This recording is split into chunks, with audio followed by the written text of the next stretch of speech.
तो friends FATF, तो FATF क्या है? तो देखिए यहाँ पे financial action task force, FATF का फुल फॉर्म पूछे तो फाइनेंशियल एक्शन टास्क फोर्स होता है इसका फुल फॉर्म। बात स्टार्ट करते हैं इसकी परिचय से, तो इसके बारे में जानना जरूरी है। तो देखिए FATF का गठन सबसे पहले 1989 में किया गया था। G7 देशों ने की थी इसकी स्थापना। पेरिस में एक बैठक हुई थी जिसमें FATF में क्या किया जाता है, तो देखिए मनी लॉन्ड्रिंग, टेरर फंडिंग जैसे मुद्दों पर दुनिया में विधायी और नियामक सुधार लाने के लिए आवश्यक राजनीतिक इच्छा शक्ति पैदा करने का काम करता है। यह व्यक्तिगत मामलों को नहीं देखता है। तो यहाँ पे आप समझ चुके होंगे कि FATF का कार्य है कि अगर कोई देश मनी लॉन्ड्रिंग कर रहा है, टेरर को फंड कर रहा है, तो इत्यादि से रिलेटेड कोई भी मैटर वो देश कर रहा है तो उसको FATF कुछ मतलब पनिशमेंट देती है, यानी कि इसकी कुछ सूचियाँ होती है जैसे कि ग्रे लिस्ट, ब्लैक लिस्ट इत्यादि के बारे में आप इस वीडियो में आगे देखेंगे। तो उससे रिलेटेड कुछ इसको पनिशमेंट मिलता है उन देशों को। तो ये सब देश इसीलिए इसकी स्थापना करे थे।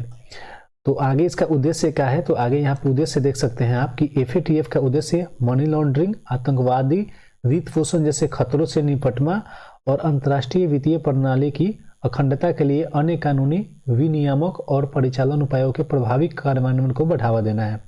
तो मेन इसका मोटा पॉइंट पर याद रखिए कि मनी लॉन्ड्रिंग और आतंकवादी वित्त पोषण, यानी कि आतंकवादी को जो फंड कर रहे हैं कंट्री, मनी लॉन्ड्रिंग कर रहे हैं, उनको ये प्रतिबंधित करती है या ग्रे सूची में शामिल कर लेती है और बाद में उनको ब्लैक लिस्ट में भी शामिल कर दिया जाता है।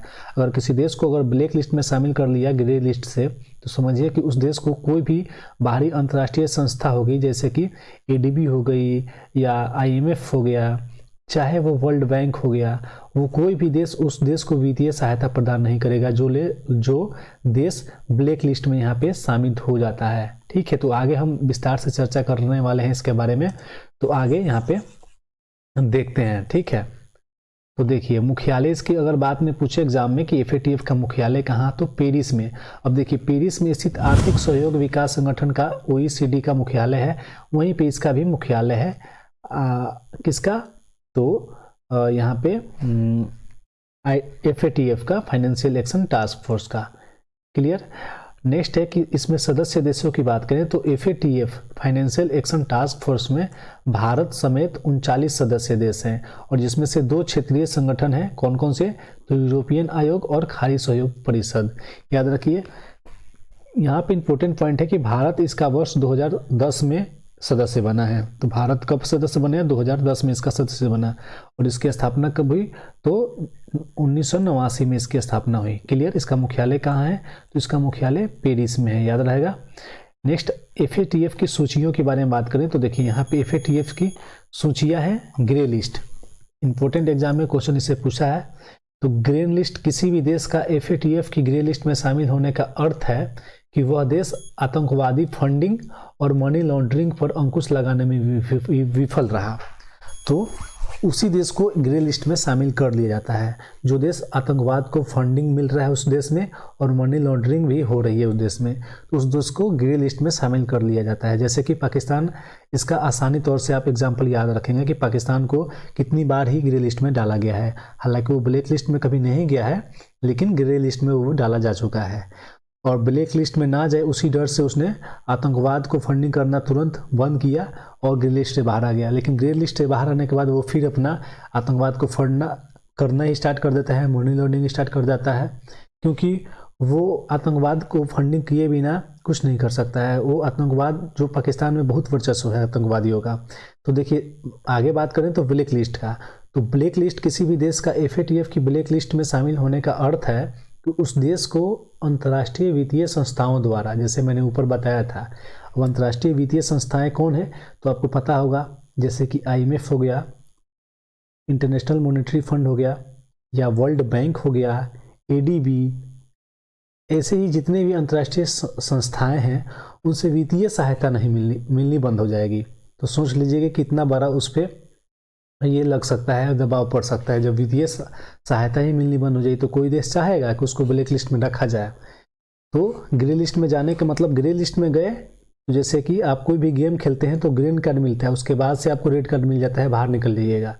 तो उसी तरह ग्रे लिस्ट समझ लीजिए कि ग्रे लिस्ट पहले मिलेगा, उसके बाद आप ग्रे लिस्ट से नहीं बाहर निकलते हैं तो आप ब्लैक लिस्ट में चले जाएंगे।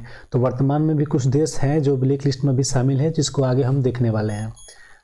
तो यहाँ पे सारा पॉइंट्स आप ध्यान से क्लियर करते जाइए कि एग्जाम में कोई भी क्वेश्चन पूछे तो आप इसमें FATF से रिलेटेड कोई भी क्वेश्चन आसानी से सॉल्व कर पाएँ। तो यहाँ पे देखिए कि पाकिस्तान को, अब पाकिस्तान से रिलेटेड FATF की कुछ महत्वपूर्ण जो बातें आती हैं उसको हम देखते हैं इस टॉपिक में। तो देखिए, पाकिस्तान को पूर्व में भी ग्रे लिस्ट में शामिल करने के बाद हटा दिया गया है। पाकिस्तान को पहली बार 2008 में इस सूची में शामिल किया गया था। बाद में इसे AML और AFT, ठीक है, AML और AFT व्यवस्था में सुधार करने के बाद सूची से हटा लिया गया। अब AML और AFT क्या है? तो वही है आतंकवाद फंडिंग और मनी लॉन्ड्रिंग, ठीक है, यही दोनों है। तो सुधार किया, उसके बाद इसको फिर से हटा दिया गया। तो पहली बार कब शामिल किया गया था? 2008 में। नेक्स्ट यहाँ पे पॉइंट है कि 26 नवंबर 2008 को मुंबई में हुए आतंकवादी हमले उस समय हुए जब पाकिस्तान पहली बार ग्रे लिस्ट में शामिल हुआ था, उसी समय हमला हुआ था। और दूसरी बार फरवरी 2022 से फरवरी 2015 तक पाकिस्तान इसी सूची में शामिल था, जिस अवधि के अंत तक इसने अपनी धन शोधन एवं आतंकवादी वित्त पोषण रोधी यानी कि एंटी मनी लॉन्ड्रिंग, यानी कि वही AMLF का full form anti money laundering एवं countering the financial of terrorism यानी कि CFT व्यवस्था में सुधार के लिए महत्वपूर्ण प्रगति थी। मई 2011 को एबटाबाद पर अमेरिकी छापे में उसामा बिन लादेन कि पाकिस्तान में रहने की पुष्टि के दौरान पाकिस्तान इस सूची से बाहर था उस समय। अब अगला कुछ इंपॉर्टेंट पॉइंट्स हैं। गौरतलब है कि पाकिस्तान को आखिरी बार 2008 में FATF की ग्रे लिस्ट में शामिल किया गया था। लास्ट 2018 में इसको FATF में शामिल किया गया था। अगला पॉइंट है कि पाकिस्तान के FATF की ग्रे लिस्ट से बाहर होने के बाद इस सूची में कुल अब 23 देश बचे हैं। पाकिस्तान जब बाहर निकल गया इस लिस्ट से, फिर भी इस लिस्ट में जो है ग्रे लिस्ट में, इस लिस्ट में, तो ग्रे लिस्ट में अभी कितने देश हैं? तो 23 देश बचे हुए हैं। इन देशों में फिलीपींस, सीरिया, यमन, संयुक्त अरब अमीरात, Uganda, Morocco, Jamaica, Cambodia, Burkina Faso, दक्षिणी सूडान, बारबाडोसा और कैमेन आइसलैंड और पनामा शामिल हैं। इसके अतिरिक्त ब्लैक लिस्ट में 3 देश शामिल हैं। देखिए, ब्लैक लिस्ट में भी 3 देश शामिल हैं। कौन कौन से? उत्तर कोरिया, ईरान और म्यांमार। इंपॉर्टेंट है, तीनों को याद रखिएगा। उत्तर कोरिया, ईरान और म्यांमार अभी वर्तमान में ब्लैक लिस्ट में शामिल है, यानी कि कोई भी वित्तीय जो संस्था है इनको मदद नहीं करने वाला है। वर्तमान में ये 3 देश शामिल हैं ब्लैक लिस्ट में। और FATF के अंतिम बयान में यूक्रेन में रूस के युद्ध की निंदा की और FATF समितियों से रूस को निलंबित करने के लिए पहले के फैसले की पुष्टि की, लेकिन समूह रूस को समूह से हटाने या इसे ब्लैक लिस्ट पर रखने का आम सहमति में आने में विफल रहा। मतलब लोग चाहते थे कि इसको रूस को यूक्रेन पर जो युद्ध किया है रूस ने, तो उसको FATF मतलब ब्लैक लिस्ट में शामिल करना चाहता था, लेकिन समूह के कुछ सदस्य थे जो इसको सहमति अपने नहीं दिए, इसलिए रूस को ब्लैक लिस्ट में शामिल नहीं किया गया। अब इम्पोर्टेंट कुछ फैक्ट्स देख लेते हैं हम FATF से। तो ग्रे लिस्ट में रहने के दौरान पाकिस्तान पर अंतर्राष्ट्रीय, हालांकि पाकिस्तान ही बार बार FATF से हमेशा मुद्दा में इसका नाम बहुत बार उछला है, इसलिए पाकिस्तान के बारे में हमको यहाँ पे बारी बारी बात देखने को मिल रही है। तो पाकिस्तान पर अंतर्राष्ट्रीय AML और CFT मानकों के अनुपालन में सुधार के लिए कई विधायी, प्रशासनिक और नियामक उपायों को लागू करने के लिए विवश होना पड़ा। जब इसको पाकिस्तान को ग्रे लिस्ट में शामिल किया गया, तब इसने कुछ अपने कानूनी और विधायी तरह से प्रशासनिक और उपायों को मतलब थोड़ा सा इसने कड़ाई से नियम लागू किए, ताकि हम FATF में ग्रे लिस्ट से बाहर निकल जाएं, हमको ब्लैक लिस्ट में जाना नहीं पड़े। तो तुरंत उसमें ये कार्रवाई किया और रिवर्स हुआ FATF से बाहर, ग्रे लिस्ट से बाहर निकलने के लिए पाकिस्तान ने। FATF की ग्रे लिस्ट से ब्लैक लिस्ट में स्थानांतरित होने के खतरे को देखते हुए पाकिस्तान को आतंकवाद के वित्त पोषण के आरोपों को लेकर लश्कर-ए पर मुकदमा चलाने, इससे जुड़ी लोगों को दोषी ठहराने, जुर्माना और जेल भेजने के लिए मजबूर किया। पाकिस्तान की वर्तमान आर्थिक स्थिति को देखते हुए इसे अन्य देशों से निवेश की सख्त जरूरत है। ग्रे लिस्ट से हटाने से निश्चित तौर पर इस क्षेत्र में भी सकारात्मक परिणाम देखने को मिलेंगे।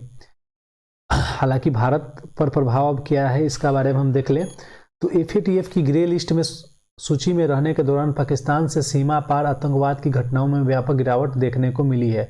जब आतंकवाद को फंडिंग ही पाकिस्तान नहीं करेगा तो जाहिर सी बात है कि भारत की सीमाओं पर इसकी घटनाओं में कमी देखने को मिलेगी ही। ग्रे लिस्ट से तो ये चुप कहाँ रहने वाला है, ये तो ग्रे लिस्ट में जब शामिल रहता है तभी ये सब थोड़ा सा आतंकवाद को फंडिंग करना कम करता है, लेकिन ये ग्रे लिस्ट से बाहर निकल जाएगा तो फिर वही करेगा, क्योंकि इसका तो आदत है, यही मंशा है, उसको वही करना है, वो तो काटते रहेगा इसको, जो कीड़ा है वो काटते रहेगा। तो आतंकवाद को फंडिंग करना तो इसको निश्चित है, लेकिन अभी थोड़ा होता है नहीं है कि अभी मतलब गला पकड़ाया है तो थोड़ा सा उसको ढील करना ही पड़ता है। तो आतंकवाद इसकी मेन वही है, ताकत ही है। तो आतंकवाद को थोड़ा सा मतलब ये फंडिंग करना बंद करता है कब, जब ग्रे लिस्ट में शामिल हो जाता है, तब वापस से जब ग्रे लिस्ट से बाहर निकलता है तो आतंकवाद को फिर फंडिंग करना स्टार्ट करता है, मनी लॉन्ड्रिंग स्टार्ट करता है। तो भारत में इसका प्रभाव यही मिलता है कि जब ग्रे लिस्ट में पाकिस्तान शामिल हो जाता है तो ये आतंकवाद की घटनाओं में काफ़ी कमी देखने को मिलती है भारत में। आप समझ रहे हैं ना मैं क्या करना चाह रहा हूँ। साथ ही अंतर्राष्ट्रीय मंचों पर भी पाकिस्तान की आतंकवाद संवर्धक भूमिका को चुनौती देने में भी यह सहायक रहा है। इस सूची में से बाहर होने के बाद पाकिस्तान से संचालित आतंकवादी गतिविधियों में निश्चित ही वृद्धि देखने को मिलेगी। देखिए यहाँ पे बोल रहा है ना कि इस सूची से, किस सूची से, तो यहाँ पे ग्रे लिस्ट से बाहर होने के बाद जाहिर सी बात है कि वृद्धि देखने को मिलेगी आतंकवादी गतिविधियों में पाकिस्तान को। साथ ही अफगानिस्तान में तालिबान की वापसी और पाकिस्तानी सेना से तालिबान का आंतरिक गठजोड़ भी भारत के लिए एक बड़ी समस्या खड़ी कर सकता है। अंतर्राष्ट्रीय सहयोग समीक्षा समूह की इस सप्ताह की बैठकों के दौरान कई देशों ने पाकिस्तान के लिए विभिन्न नामित आतंकवादियों के खिलाफ मुकदमा चलाने पर FATF को अपनी रिपोर्टिंग करने जारी रखने पर जोर दिया। भारत ने विशेष रूप से मसूद अजहर और साजिद मीर, याद रखिए मसूद अजहर और साजिद मीर जैसे आतंकियों पर विश्वसनीय रूप से कार्रवाई का प्रदर्शन करने की आवश्यकता का उल्लेख किया। तो यहाँ पे जितने पॉइंट्स थे बहुत इंपॉर्टेंट पॉइंट्स थे। अब कुछ प्रैक्टिस हम कर लेते हैं क्वेश्चंस की जो एग्जाम में आपके पूछे जाने की संभावना है FATF से रिलेटेड। तो यहाँ पे देखिए पहला क्वेश्चन है FATF की स्थापना कब हुई थी। ऊपर हमने बताया था कि FATF की स्थापना 1989 में हुई थी। सेकेंड क्वेश्चन है कि FATF का मुख्यालय कहाँ स्थित है। तो FATF का मुख्यालय पेरिस में स्थित है। अगला क्वेश्चन है जो देश आतंकवादी फंडिंग और मनी लॉन्ड्रिंग लगाने में यहाँ पे असफल रहते हैं उन्हें किस सूची में शामिल किया जाता है। तो उन्हें ग्रे लिस्ट में शामिल किया जाता है।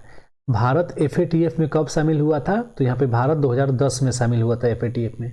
और जो देश मनी लॉन्ड्रिंग और आतंकवादी फंडिंग रोकने में असफल रहते हैं उनको ग्रे लिस्ट में जारी रखा जाता है और बाद में उनको ब्लैक लिस्ट में भी जारी किया जा सकता है। अगला क्वेश्चन है कि FATF में कितने सदस्य देश हैं। तो वर्तमान में FATF में सदस्य देशों की संख्या 39 है। क्लियर, 39 है। अगला क्वेश्चन है कि पाकिस्तान को पहली बार कब FATF में शामिल किया गया था। तो पाकिस्तान को पहली बार FATF में शामिल किया गया था 2008 में। कब, 2008 में।